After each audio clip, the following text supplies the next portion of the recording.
The world of sports has always been about passion, competition, and the love of the game. But what happens when an almost infinite amount of money enters the arena? What happens when a single nation, a kingdom built on oil wealth, decides to buy its way to the top of the global sports pyramid? This isn't just about a new owner or a new stadium. This is about a seismic shift in power from golf to soccer, from Formula One to boxing. The influence is undeniable. But who is paying the price, and what does the future of sports look like when the rules are dictated not by the athletes but by the Kingdom of Saudi Arabia?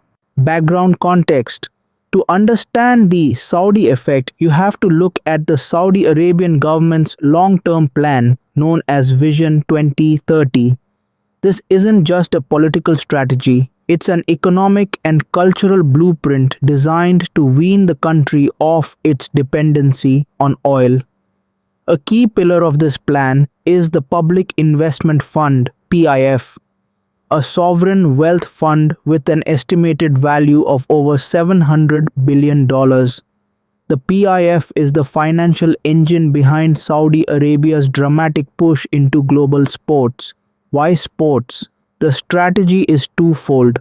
First, it's about diversification, investing in global assets that generate revenue beyond oil.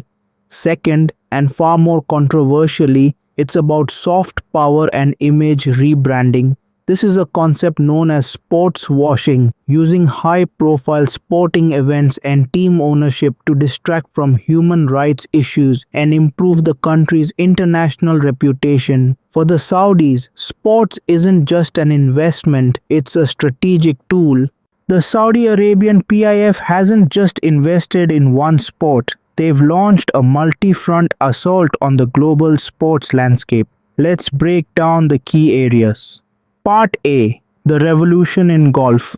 The most public and arguably most disruptive move was the creation of LIV Golf. For decades, the PGA Tour was golf's undisputed king. Then, the PIF arrived with a new league, offering guaranteed contracts worth hundreds of millions of dollars to the world's best players. Phil Mickelson reportedly signed a deal for $200 million, while others like Dustin Johnson and Bryson DeChambeau received contracts of over $100 million. This was not just a competing tour, it was a hostile takeover attempt. It split the golf world in two, creating a bitter rivalry and causing a fundamental shift in the sport's financial structure. Suddenly, players were no longer just earning prize money, they were becoming business partners with a sovereign wealth fund. The fallout was immense, leading to a shocking merger between the PGA Tour and LIV, effectively putting the PIF in a position of significant power over the entire sport. Part B.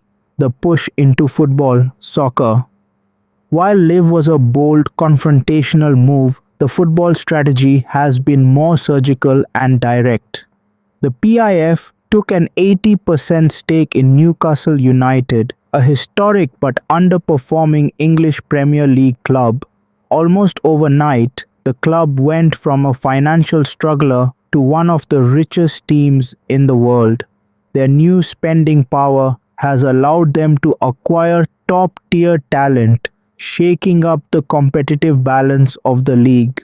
Beyond the Premier League, the Saudi Pro League has emerged as a force in itself.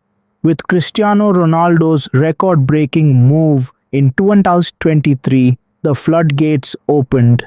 Karim Benzema, Neymar, Sadio Mane, star players in their prime, have been lured by eye-watering salaries that European clubs simply cannot match. The Saudi Pro League has effectively become a new super league, paying unprecedented sums to build a world-class domestic competition from the ground up. Part C. Boxing, F1, and more.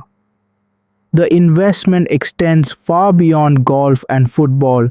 The PIF has become a major player in boxing, hosting some of the biggest and most lucrative fights in history, like the Tyson Fury vs. Alexander Usyk bout. They've also invested in Nasser is reportedly worth around $200 million per year, a number that dwarfs even the highest earning contracts in European football. The Saudi push into sports has been met with significant backlash and controversy. Human rights organizations have been vocal in their criticism, pointing to the country's record on freedom of speech, women's rights, and the assassination of journalist Jamal Khashoggi. Critics argue that the PIF's sports investments are a deliberate attempt to distract from these issues. Athletes and media figures have been forced to confront a difficult ethical dilemma. Take the life changing money and become a part of the Saudi project, or stand on principle and risk being left behind. This has led to public disputes, awkward press conferences, and a growing divide in the sports world. The PIF has countered this criticism by framing their investments as part of a national plan for social and economic reform designed to create jobs and entertainment for their own people. The impact is clear